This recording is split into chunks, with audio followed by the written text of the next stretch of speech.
आज जिस अपराधी की कहानी हम आपको बताने वाले हैं वो कोई मामूली अपराधी नहीं था। मामूली मतलब कि एक गैंग के लिए काम किया और फिर अपना गैंग बना लिया। ये ऐसा गैंगस्टर था, ऐसा डॉन था जिसने पहले करीम लाला के लिए काम किया, फिर दाऊद के लिए और फिर छोटा राजन के लिए। यहाँ तक कि ये मुंबई के 93 के ब्लास्ट में भी शामिल था।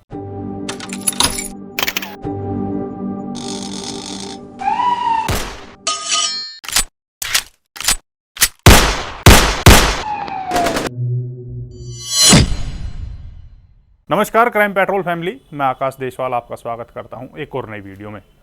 आज जिस शख्स की बात हम करने वाले हैं उसका नाम है एजाज पठान। एजाज पठान डोंगरी के मूर गली मोहल्ला में रहता था। वो ज़्यादा पढ़ा लिखा नहीं था, उसने 7वीं क्लास को बीच में ही छोड़ दिया था।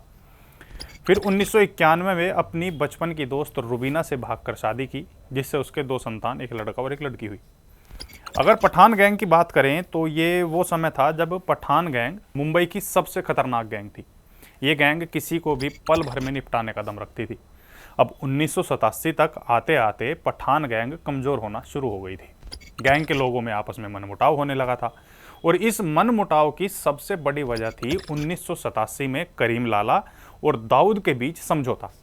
जब ये समझौता हुआ तो गैंग बिखरना शुरू हो गया। इस दौरान करीम लाला का खासम खास था माधव भाई ठक्कर। माधव वो शख्स था जो पुलिस से करीम लाला के लोगों को छुड़ाता था। दरअसल माधव पुलिस का बड़ा खबरी था और इसकी पुलिस और क्राइम ब्रांच में ऊपर के लेवल तक जान पहचान थी।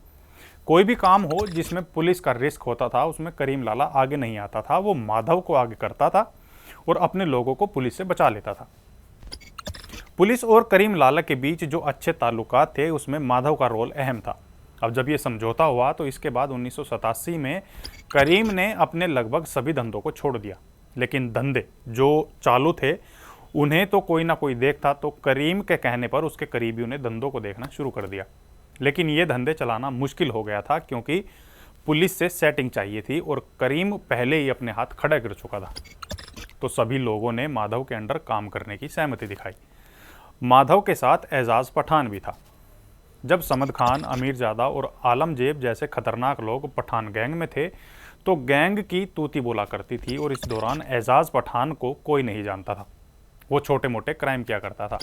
लेकिन जब समद, अमीरजादा और आलमजेब को मार दिया गया तो एजाज पठान का नाम बड़ी वारदातों में सबसे ऊपर हो गया।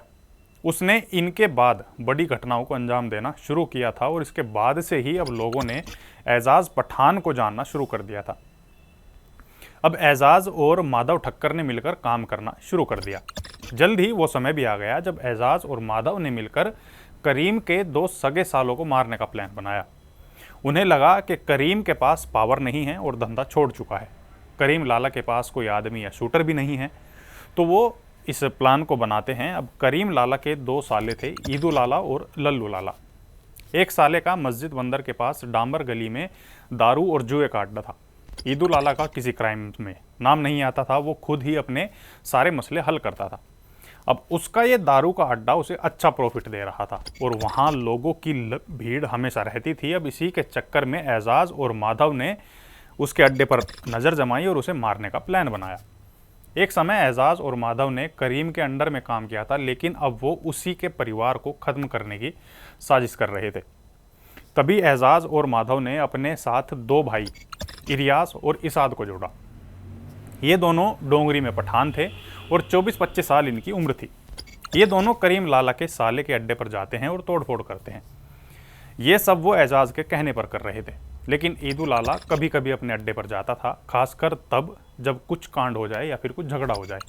अब शुरुआत में तो उसने इग्नोर किया, लेकिन जब इन दोनों भाइयों ने इसके अड्डे पर हर दूसरे दिन झगड़े शुरू कर दिए तो ईदू लाला ने इन्हें सबक सिखाने की सोची। जब दोनों भाई फिर आए तो ईदू लाला पहले ही वहाँ 8-10 लड़कों को तैयार करके बैठा था और जब दोनों ने उसके अड्डे पर आकर उसके वर्कर्स के साथ मारपीट शुरू की तो ईदू लाला और उसके लोगों ने चौपाड़ से इन दोनों भाइयों को मार डाला। कहा तो ये भी जाता है कि ईदू को पहले ही बता दिया था कि ये हरकत ये दोनों एजाज और माधव के कहने पर कर रहे थे, क्योंकि इसके बाद ईदू लाला खून से सने हाथ और कपड़ों के साथ एजाज के अड्डे पर पहुंचता है। वहाँ उसे माधव मिलता है, लेकिन वो माधव को बिना कुछ बोले उसके वाश बेसिन पर जाकर हाथ धोता है और माधव के पास रखी टेबल से कपड़ा निकालकर उससे हाथ पोंछता है। हाथ पोंछने के बाद वो चुपचाप वहाँ से चला गया। कहते हैं ईदुल आला की इस हरकत से माधव इतना डर गया था कि उसका बोल तक नहीं निकला था। इसके बाद ईदुल आला और भाई लल्लू लाला अंडरग्राउंड हो जाते हैं। अब तभी ये सारी घटना करीम लाला को पता लगती है तो उसने एजाज और माधव को सीधे फ़ोन मिलाकर धमकाया, साथ ही धमकी दी कि वो दोनों अब बच कर रहे हैं। अब करीम लाला की आवाज़ सुनकर एजाज और माधव दोनों डर जाते हैं, क्योंकि वो अब तक इस गलतफहमी का शिकार थे कि करीम लाला कुछ नहीं बोलेगा। लेकिन अब सब कुछ उल्टा हो रहा था। तभी सीनियर पठानों की जमात बैठी और मामला कुछ हद तक शांत हो गया। अब बात आती है इन दोनों सालों को पुलिस से बचाने की, क्योंकि पुलिस इनके पीछे थी। इन दोनों भाइयों की खालिद बेकरी वाला शख्स के नाम से था एक कोई, उससे अच्छी बनती थी और खालिद की बैंड्रा की क्राइम ब्रांच में अच्छी जान पहचान थी। तो उसके कहने पर दोनों भाइयों ने बैंड्रा क्राइम ब्रांच में सरेंडर करा दिया। 3 महीने बीतने के बाद दोनों को बेल मिल जाती है। कहते हैं कि कोर्ट में 7 गवाह मुकर्रे थे। यह भी कहा जाता है कि अगर सीनियर पठानों की मीटिंग ना होती तो करीम लाला एजाज और माधव दोनों को मार देता। इसके बाद एजाज ने दाऊद के साथ भी काम किया। मुंबई के 93 ब्लास्ट में एजाज के थ्रू AK-56 का जखीरा पाकिस्तान से मुंबई भेजा गया। प्लान था कि ब्लास्ट के बाद दंगे होंगे तो इन दंगों में इन AK-56 को इस्तेमाल किया जाएगा। लेकिन दंगों के बाद पुलिस ने अच्छा काम किया और इनकी प्लानिंग फेल हो गई। एजाज और मुंबई ब्लास्ट में शामिल होने वाले अन्य लोगों ने धमाके से एक दिन पहले ही दुबई में शरण ले ली थी और एजाज भी अपनी फैमिली के साथ वहां चला गया था। जब इस मामले में सख्ती बढ़ी तो दाऊद कराची गया और दाऊद के पीछे पीछे एजाज भी अपने परिवार को लेकर कराची पहुंच जाता है। दाऊद के साथ काम करने के कुछ समय बाद उसका दाऊद के साथ मनमुटाव होने लगा और इस मनमुटाव की वजह थी दाऊद का भाई अनीस। एजाज की अनीस से नहीं बनती थी। अब एजाज दाऊद के खिलाफ जाने लगा। तभी एजाज का हैदर नाम के शख्स के साथ कराची में झगड़ा होता है। इसके बाद करीमुल्ला की भी एजाज के साथ लड़ाई होती है। ये दोनों मुंबई ब्लास्ट में अहम आतंकवादी थे। दोनों कराची में रहते थे तो करीमुल्ला को अनीस की सपोर्ट मिल चुकी थी।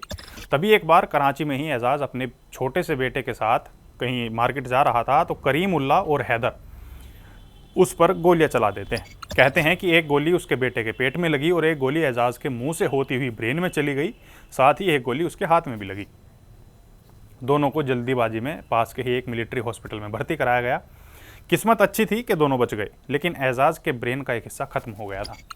लेकिन दाऊद उसे कहाँ छोड़ने वाला था। दाऊद के कनेक्शन ISI से थे तो वो एजाज को उठवा लेता है और उसे काल खोटड़ी में बंद कर देता है।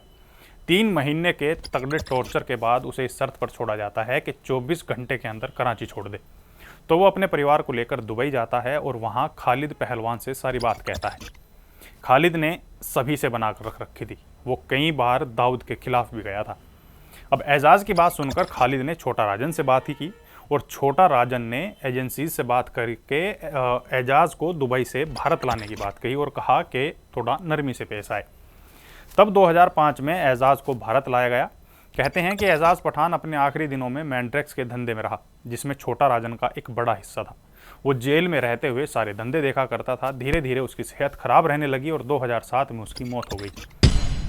और इस तरह से अंत होता है अंडरवर्ल्ड के एक और डॉन का। तो ये स्टोरी आपको कैसी लगी हमें कमेंट करके ज़रूर बताएं। साथ ही हमारे चैनल को सब्सक्राइब करना बिल्कुल ना भूलें। नमस्कार।